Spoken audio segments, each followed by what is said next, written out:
Hi, Mystery Recap here. Today, I'm going to explain a film based on the real-life story of the youngest warrior of World War II called Soldier Boy. Spoilers ahead. Watch out and take care. The movie begins in Russia where a family of three sit by the river, enjoying their time. The youngest of them, Sergei Aleshkov, boasts to his elder brother and mother about him being on top of a tree, when suddenly, German fighter jets fly overhead. The mother asks her kids to quickly hide in the bushes, but the 6-year-old claims he is not scared and strikes the jet with a slingshot. To everyone's surprise, he manages to hit the jets and explode them. But when he looks around, his family is gone. Sergei wakes up frightened from the dream and calls for his mother. Just then, someone knocks on his door. Assuming it is his mother, he runs towards it, but a neighbor woman comes in panicking. She thanks God for keeping him alive, and informs him that his mother and brother are dead. The little boy cannot comprehend what she is saying, and wants to stay in the house to wait for his mother. The woman tells him that the Germans have attacked them and that he should run away. Just then, some soldiers approach their house. The woman makes Sergei run out through the window, but is shot dead before she can join him. The little 6-year-old is now on his own, with no family and friends. As Sergei runs away from the house, he sees his whole neighborhood burning behind him. He calls for his mother in vain, and runs away from there. After running for a while, he ends up in the middle of the woods. The little kid starts to call for his mother to come and get him, because he is lost. That night, he stays in the jungle. The following morning, we see him drink water from a river, when the enemy soldiers approach his way.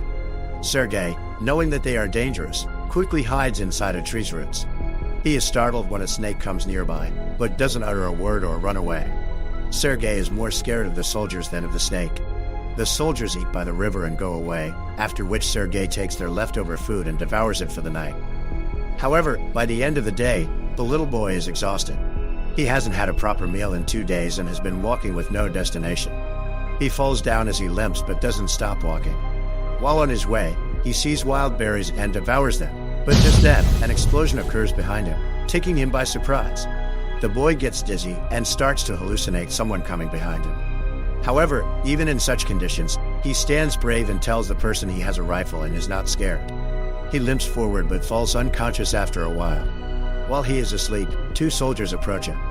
The scene cuts to the Russian army base where Commander Kuznetsov waits for his patrol soldiers. They come in with the little kid who is injured and weak. When the soldiers claim they are on his side, the little boy opens up and introduces himself. The soldiers laugh when the kid shakes his hand with the commander, suggesting he introduce himself too. The soldiers feel affectionate with the little kid and circle him around. They make him drink water and feed him. Even the otherwise cold commander takes care of the kid. A nurse named Katya dresses Sergei's wounds and is charmed by his personality too. The kid asks her to draw a tank on his wounds because he wants to be a soldier when he grows up. Even the injured soldiers talk to the kid and feel lighter. Sergei is fascinated with the commander's gun and his badge. The commander too answers all the little boy's questions and lets him play with his honorary pistol after taking the bullets out. Sergei shows him the tank drawn on his stomach and boasts about being a soldier himself. The boy is healing very quickly. The nurse Katya asks the commander to let the boy stay with the battalion, but he disagrees, claiming that it won't be safe. He wants to send Sergei to an orphanage. The soldiers spend all their free time with Sergei. He is visited by many throughout the day. They bring him food sent by their families from afar, and even let him play with their binoculars. One day, a soldier goes to the commander to ask him to let the boy stay with the battalion. The soldiers have grown a close connection with the kid, and think of him as their own. His presence takes the weight of war off their chest. However, the commander is adamant about sending the boy to the orphanage, for his own safety. The following day, the enemies attack, and many soldiers are hurt. A vehicle comes to fetch Sergei to take him to the orphanage. The commander breaks the news to the kid, and gives him a wooden honorary pistol as a gift. The boy in turn hugs him, claiming that he is scared for the commander's safety. The commander melts in his embrace, and changes his mind. He asks Sergei to stay with the soldiers as his son. That night, the soldiers look for little soldier clothes for the little boy. They are over the moon to have Sergei stay with them. The commander wakes Sergei up and gives him the clothes. He wears them and runs around, looking like a real soldier. The others start calling him their little soldier boy. As the kid runs around, the Germans launch an air attack on the battalion. The soldiers quickly take Sergei to a safe place and fight the others. The number of injured soldiers grows rapidly. Sergei wants to make himself useful. So he brings water to thirsty soldiers. One of them asks him to read a letter sent by his family because he has a bandage over his eyes. The little boy wants to help, but doesn't know how to read. He takes the letter and starts making up the things written on it, claiming that the soldier's cow is safe back home. When the soldier says he doesn't have a cow, the others tell him to go along with the story and laugh.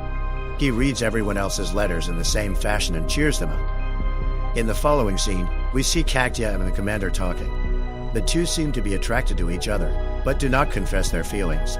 Later, Sergei tells the commander that he is of the orderly position in the battalion and starts introducing himself as one. However, the boy then sees one of the soldiers' station destroyed from the attack. The commander teaches him to take his hat off to pay respect to the dead soldier. The next day, he insists the commander give him a mission and is given a task to distribute the letters among the soldiers. He completes his task efficiently and even makes the soldiers dance for him. The following day, Sergei goes a little far from the base with his binoculars. As he is playing with it, he sees someone's leg moving from inside a haystack. He rushes back to the battalion and tells the soldiers about his findings. The soldiers are skeptical, but go with the boy anyway. When they reach near the haystack, they are alerted to see two German spies hiding underneath. The spies are arrested, and the kid is praised for his intelligence. That night, the commander shows Sergei the legal papers for his adoption. He is now officially the kid's father.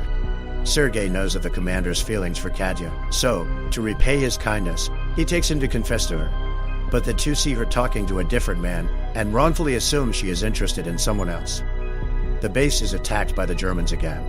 This time, Sergei helps the soldiers with all his might by supplying ammunition to the soldiers in the front line, but the soldiers there command him to go back to the shed because it is too dangerous outside. When he comes to the shed, he sees the commander and others panicking because the phone's connection with the colonel is lost. A soldier is sent to fix the broken wires.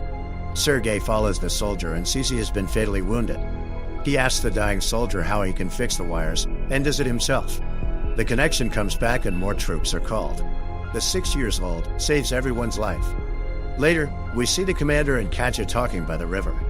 The commander finally confesses his love for her and asks her to be Sergei's mother. Katya is over the moon, but before she can say anything, a soldier approaches them and gives the commander a letter, saying they have been dispatched from the base. The following day, all the soldiers leave for their new base along with Sergei. However, on their way, they come across a minefield that blows off some of their vehicles. The commander is hurt while the group's orderly, who Sergei was close with, dies in the explosion. He cries and hugs the commander. They carry the injured ones with them and continue their journey to their new base. When they finally reach the other base, they meet the commander's leader, the general. He too is impressed by the kid's ambition and congratulates the commander for having such a smart kid. The following day, their division is awarded a guard's banner, and so is the boy. He promises to save his country when the general gives him his badge. One night, their base is attacked brutally, and the commander is trapped under the ruins. Sergei cries for his father and tries to save him. He calls the other soldiers, who finally bring the commander out. The next day, Sergei approaches an injured commander. His hands were hurt while trying to save the commander. The kid is now an inseparable part of the team. He doesn't have a family beside them and moves wherever they go in the war. The movie ends as the regiment is seen moving to another base. A voice in the background narrates that he even took part in the Stalingrad battle and reached Poland with the soldiers. He is currently known as the world's youngest soldier ever, and the legendary story of his bravery is now spread for the whole world to hear. Subscribe for more videos like this, turn on notifications, and leave a like to help